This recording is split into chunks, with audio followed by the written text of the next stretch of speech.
लेकिन 10 तारीख की सुबह पाकिस्तान के द्वारा कुछ लो हाइट के ड्रोन्स भी भेजे गए और उन्होंने हमारी पोस्ट को टारगेट किया। बीएसएफ के बहादुर जवानों के द्वारा इन ड्रोन्स को एंगेज किया जा रहा था, लेकिन एक अनहोनी हुई जिसमें हमारे एक पोस्ट कमांडर बहादुर सब इंस्पेक्टर मोहम्मद इम्तियाज, उनके साथी कांस्टेबल दीपक और आर्मी के एक नायक सुनील कुमार, ये तीनों ही एक ड्रोन का जब मुकाबला कर रहे थे, उसको ध्वस्त कर रहे थे, तो ड्रोन के द्वारा पेलोड ड्रॉप किया गया और शेलिंग भी उस समय चल रही थी और उसमें ये तीनों हमारे सेनानी वीर गति को प्राप्त हुए।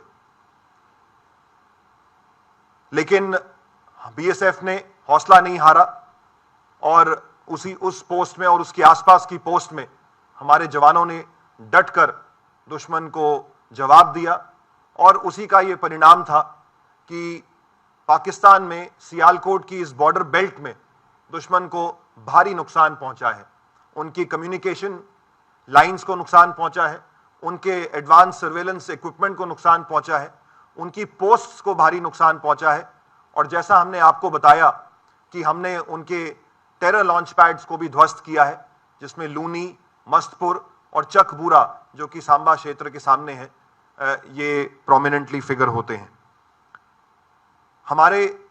जो 2 बहादुर सीमा प्रहरी शहीद हुए हैं,